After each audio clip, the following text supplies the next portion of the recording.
말씀을 드리도록 하겠습니다. 기스트란 무엇인가부터 말씀을 드리면은 이것은 아마 여러분들께서 진단을 받으셨을 때 굉장히 생소하셨을 겁니다. 그런데 이제 여러분들뿐만이 아니고 의사분들도 잘 모르시는 분들이 대부분이세요. 이 병 자체가 워낙 드문 병이다 보니까 기스트라는 병명에 대해서 이제 상당히 생소하고 그래서 이제 일부 전문가들만 잘 아는 병이 되겠습니다. 그래서 이 기스트는 영어의 이제 약자인데요. 이것을 풀어서 쓰면은 gastrointestinal stromal tumor. 그래서 이제 이 앞에 있는 영문을 따서 이 네 개의 단어로 기스트라고 간단하게 축약해서 부르고 있습니다. 우리나라 말로는 위장관 기질 종양이라고 하고요. 어떻게 보면 이 말도 좀 쉽지 않죠. 그래서 그냥 단순하게 그냥 기스트 이렇게 생각을 하시면 되겠습니다. 이 질환은 일종의 이제 종양입니다. 그래서 이제 암의 크기나 세포 분열 지수 이런 것에 따라서 양성으로 분류되기도 하고 또 악성으로 분류되기도 하고 하는데요. 그런 모든 종양은 기원 세포가 있습니다. 그래서 위암이라고 하면은 점막에서 생기는 것을 위암이라고 하고 대장암은 대장 점막에서 생기는 것을 대장암이라고 하고 그러는데 이 기스트라는 병은 기원 세포가 어떤 것이냐면은 위장관 벽 근육층에 간질 세포라는 것이 있습니다. 여기서 기원하는 육종. 이 암이라는 것은 크게 암종하고 육종으로 나눕니다. 이걸 자세하게 설명드리자면 또 한도 끝도 없고. 그래서 일단 종양의 하나다 이렇게 생각하시면 되겠고요. 이러한 간질 세포에 킷과 PDGF 알파R이라는 수용체가 있는데요. 여기에 이제 돌연변이가 생겨서 이를 통한 세포 내 신호 전달 체계의 이상으로 인해서 발생하는 병이 되겠습니다. 그래서 이 칼이라는 세포는 일종의 신경세포에 해당됩니다. 이 위장관도 움직여야지 되거든요. 연동 운동이 있으려면 움직여야 되는데 어떤 신체 내 기관이 움직이려면 두 가지가 있어야 됩니다. 하나는 신경세포가 있어야 되고 하나는 근육이 있어야 됩니다. 근데 그 중에서 이제 신경세포에 해당하는 것이 이제 칼세포가 되겠습니다. 그리고 이 질환은 1980년대 후반에 들어서 다른 평활 근육종과는 다른 새로운 종양으로 밝혀졌습니다. 그 이전에는 세포의 모양이 평활 근육종과 아주 유사해서 구분이 안 되고 평활 근육종으로 그냥 진단이 됐습니다. 그렇지만 그 이후에 이러한 특정 발병 기전이 있다는 것이 밝혀지면서 현재는 평활 근육종과는 다른 병으로 독립된 질환으로 분류가 되고 있습니다. 이 칼 세포는 뭐냐면은 이 칼이라는 것이 사람 이름입니다. 그래서 여기 보시는 분이 이제 칼인데요. 이분이 1800년대 말에 이렇게 이제 위장관을 현미경으로 들여다보다가 어떤 특정 세포를 발견하게 됩니다. 그래서 그렇게 해서 발견된 것을 이렇게 도식화해서 제시를 하였습니다. 그래서 이분이 발견한 세포를 그분의 이름을 따서 칼 세포라고 명명을 하고 있습니다. 그래서 좀 전에 말씀드린 대로 이 위장관을 보면은 여러분들께서 곱창 생각하시면 될 텐데요. 곱창이 단면을 잘라 보면은 좀 두껍잖아요. 두꺼운데 그것이 이제 여러 개의 층으로 구성이 되어 있습니다. 그래서 제일 안쪽은 점막에 해당되고요. 주변부에 이제 장이 움직여야 되니까 근육층들이 있습니다. 그래서 이 근육이 움직이려면 그 사이사이에 신경세포에 해당되는 이러한 칼세포들이 있고 여기서 기원을 하는 것입니다. 그래서 이 위장관 점막에서 출발하면은 그것은 이제 다른 암이 되는 것이고요. 칼 세포에서 기원을 하면은 기스트 이렇게 부르고 있습니다. 그러면 이 병이 발병하는 기전을 좀 설명을 드리면요. 제가 이제 비유로 좀 설명을 드리기도 할 텐데요. 이 세포는 모든 암이라는 것은 이제 하나의 세포에서 출발을 하게 됩니다. 이 세포의 구조를 보면은 이렇게 이제 세포막이 있고 그 안에 세포질이 있고 제일 안쪽에 세포핵이 있고 이런 구조를 띠고 있습니다. 근데 이 세포막에는 외부에서 신호가 전달됐을 때 그것을 내부 핵으로 전달하는 어떤 수용체가 있게 됩니다. 그래서 이렇게 세포막 표면에 수용체가 있어서 어떤 세포의 신호가 이 수용체가 하고 결합을 하게 되면은 이 수용체가 그 움직이면서 핵 안으로 신호를 전달하게 됩니다. 그렇게 되면은 세포 분열을 해야 되겠다 이런 신호가 떨어지면서 세포 분열 증식 관련 물질이 분비되고 세포가 분열하고 증식하게 되는 게 됩니다. 그런데 이 그 세포의 신호 전달 물질이 이렇게 그 수용체에 붙으면 신호가 전달되지만 이것이 항상 붙는 것이 아닙니다. 어떨 때는 이제 떨어지는 것이죠. 그래서 붙었다 떨어졌다 하면서 조절을 하게 됩니다. 이게 계속 그 신호 전달이 계속되면 세포가 계속 분열하기 때문에 문제가 생기죠. 그래서 정상 세포에서는 이렇게 이제 그 세포의 신호 전달 물질이 붙었다 떨어졌다 하면서 세포가 증식하는 것을 조절하게 됩니다.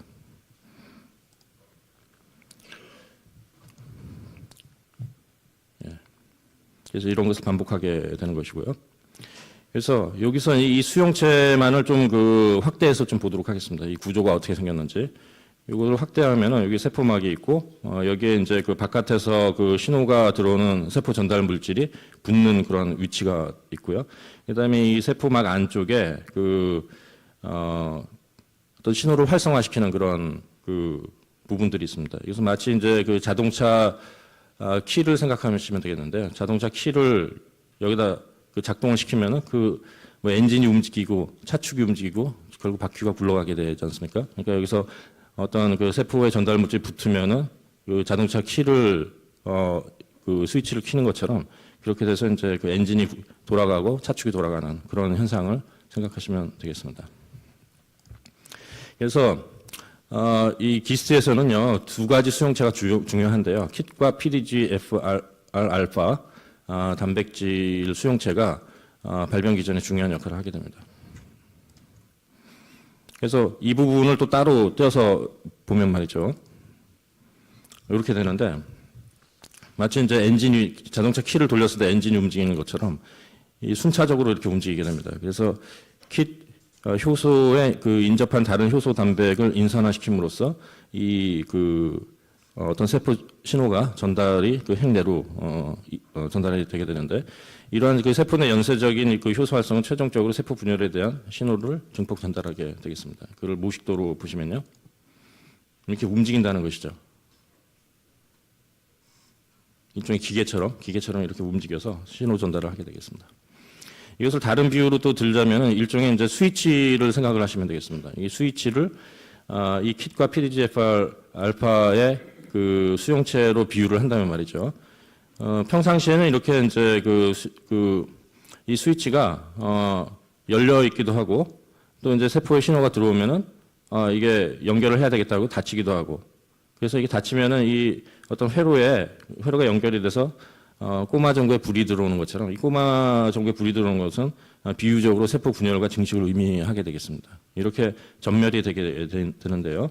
이 정상 세포에서는 그 세포의 신호가 들어올 때만 이 수용체가 스위치처럼 연결이 돼서 회로가 연결이 되게 되는데 또 세포의 신호가 없으면은 이렇게 또 신호가 차단이 되겠습니다. 마치 스위치가 전멸되는 것처럼 말이죠.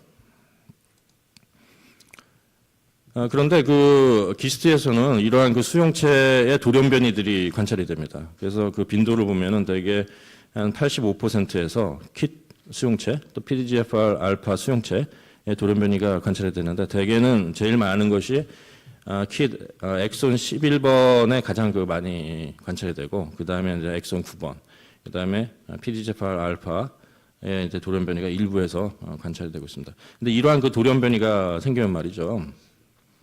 이 서울 아산병원에서도 다른 국외 보고와 비슷하게 이런 돌연변이가 관찰되고 있습니다. 그래서 전 세계적으로 인종별 차이가 별로 없는 것으로 알려져 있습니다. 그런데 이러한 그 돌연변이가 생기게 되면은 이 스위치가 마치 망가진 스위치처럼 됩니다. 그래서 통상적으로 이 스위치가 전멸이 돼야 되는데 열렸다 닫혔다 해야지 되는데 이게 계속 연결이 돼 있는 상태로 변하는 것이죠. 그러면은 이 회로가 계속 연결이 되어 있기 때문에 이 꼬마 정구에 계속 불이 들어오는 상황, 즉 계속 세포 분열과 증식이 되는 상황으로 변경된다는 것입니다. 그래서 세포의 신호와 무관하게 이러한 세포 분열 증식이 일어나는 상황이 되는 것이죠. 그래서 그렇게 되면은 종양이 형성이 되는 것이죠. 계속 그 세포들이 증식을 하게 되니까 말이죠. 이런 기전을 통해서 기스트가 발생하게 됩니다. 그럼 기스트 환자는 얼마나 되는가를 보면은 세계적으로 인종에 관계없이 비슷한 양상으로 발생되는데 연간 인구 100만 명당 10에서 20명, 우리나라는 5천만 명이라고 한다면은 연간 500에서 1000명으로 추산이 되고 있습니다. 이 정도는 상당히 드문 질환에 속하게 됩니다. 그러니까 주변에 이런 병을 앓는 분을 못 들어보게 되는 것이죠. 상당히 이게 그 빈도가 낮은 그런 빈도에 속하게 되겠고, 전이성 기스트 빈도는 전체 기스트 환자의 20에서 30%, 즉 연간 약 100에서 300명으로 추산이 됩니다.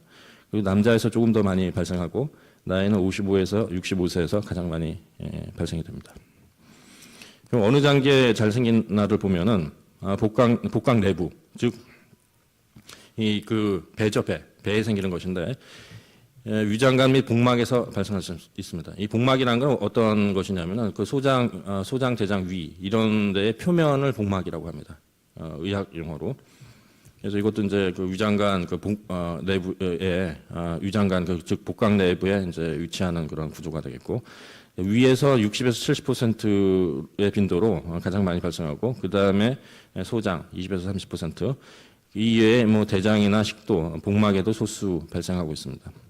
여러 단계 동시에 또는 시간을 두고 다발성으로 발생하는 경우도 있는데, 이런 경우는 이제 가족성 기스트로 의심을 해 볼 필요가 있겠습니다. 가족성 기스트라는 것은 그 어떤 유전적으로 이제 발생하는 것인데, 이게 대물림을 할 수가 있고 그런 것인데 굉장히 드물긴 합니다. 그러니까 일반적으로는 이제 유전적인 가족성 기스트는 아닙니다. 여러분들 중에 이제 아마 거의 이제 한 분도 안 계실 것 같은데 굉장히 드문 상황이 되겠습니다. 이 기스트 환자의 증상은 그럼 어떤 것이 있느냐? 대개는 증상 없이 우연히 발견됩니다. 그래서 대개 이제 만지다가 뭐가 잡히네 이래서 이제 발견되는 경우가 있고. 그래서 이것은 아까 모식도에서 보여드렸지만 카알 세포의 위치가 점막이 아니고 점막 밑에 위치를 하고 있습니다. 그래서 이 근육 사이에서 발생을 하기 때문에 상당히 커질 때까지 증상이 없는 경우가 많습니다. 그리고 많이 커지면 증상이 나타나게 되는데 배에 혹이 만져지거나 복부 통증, 또 위장관을 막거나 위장관을 통한 출혈로 발견이 됩니다.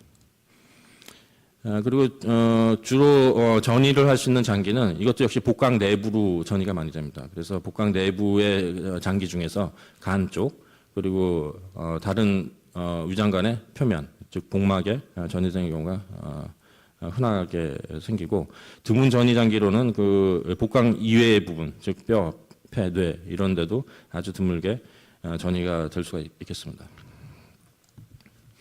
그래서 이 모양을 보면은 이 근육층에 발생을 하기 때문에 점막에 발생하는 것이 아니고, 내시경으로 보면은 이 점막에 발생하는 위암을 보시면은 이렇게 점막층이 내시경으로 봤을 때 점막층에 이렇게 헐게 됩니다. 그래서 이렇게 점막이 이제 벗겨지고 까지고 이런 궤양이 형성되고 이런 것이 이제 관찰이 되는데, 이 기스트는 그렇지 않습니다. 기스트는 이 점막 하부에서 생기기 때문에 점막 하부에서 덩어리가 자라나고 점막은 깨끗하게 보이는, 즉 이 덩어리가 있고 이 점막을 보자기라고 생각을 했을 때 보자기가 이렇게 싸고 있는 양상으로 관찰이 됩니다.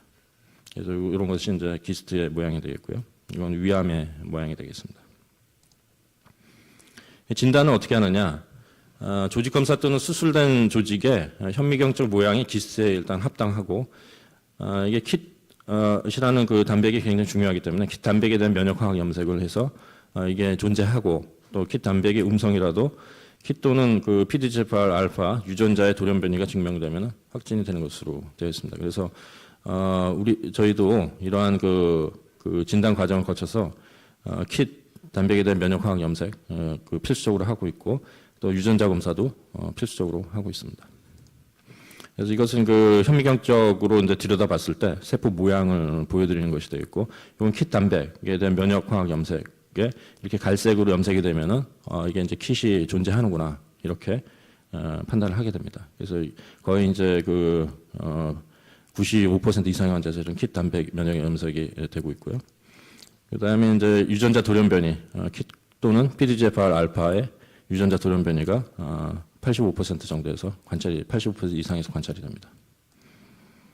유전자 검사는 왜 하는가? 첫 번째 이제 진단 목적으로 합니다. 그래서 킷 단백 염색이 안 되는 경우가 소수 환자에서 있습니다. 이런 경우는 유전자 돌연변이가 있으면 또 기스트로 진단을 할 수 있습니다. 그래서 진단 목적으로 돌연변이 검사를 하는 경우가 있고, 또 치료와 관련돼서 그 예후 및 치료를 예측을 할 수가 있습니다. 그래서 첫 번째 그 치료 약제인 글리백에 대한 반응 예측, 또 엑손 9번에 돌연변이가 있는 경우는 또 서양에서는 그 일반적인 그 용량보다 좀 높여서 씁니다. 그래서 일반적으로 400mg을 사용하게 되는데 엑손 9번에 돌연변이가 있는 경우는 800mg을 서양에서는 사용하고 있는데 이렇게 사용했을 때 반응 예측, 그다음에 2차 약제로 스텐에 대한 반응 예측, 그리고 수술 후 재발의 위험 예측, 이런 것에 도움을 받고 있습니다.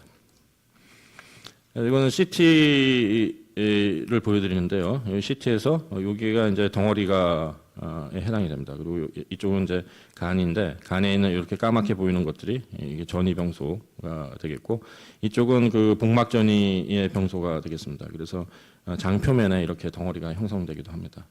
이것도 역시 복막전이가 되겠고요.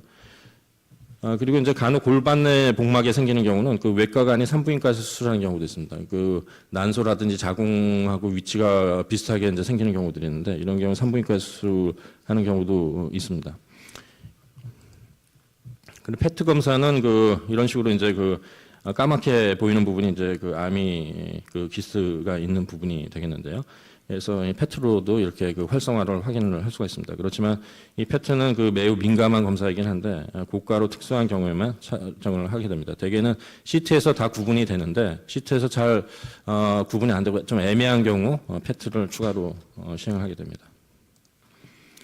기스트의 병기는 대개 뭐 1, 2, 3, 4기로 다른 그 암종은 그 병기를 나누죠. 그렇지만 물론 기스트도 그렇게 1, 2, 3, 4기로 그 나누는 그런 병기 분류 체계가 있기는 합니다. 그렇지만 흔하게 사용하지 않는데 그 이유는 그 다른 암종에서는 그 림프절 전이를 가 되느냐 안 되느냐 이런 여부가 이제 상당히 중요하기 때문에 그 일반적인 TNM 병기라고 해서 림프절 전이 또 원발 장기에서 점막으로부터 얼마나 침범했느냐 이런 것을 가지고 그 병기를 따지게 되는데, 이 기스트는 점막에서 출발하지 않고 근육층에서 발생하고 또 림프절 전이를 하지 않습니다. 그렇기 때문에 이러한 그 일반적인 TNM 병기를 그대로 적용하기가 좀 쉽지 않은 측면이 있습니다.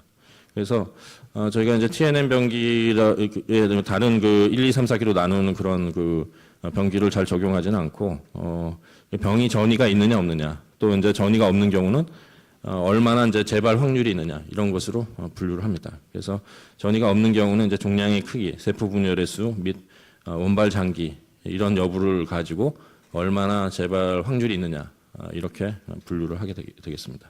그래서 종양의 크기가 크고 세포 분열이 많은 경우는 재발의 위험성이 높아서, 이런 경우는 재발 위험성이 높은 경우는 또 재발 방지용의 글리백 치료를 수술 후에 또 추가를 하게 됩니다.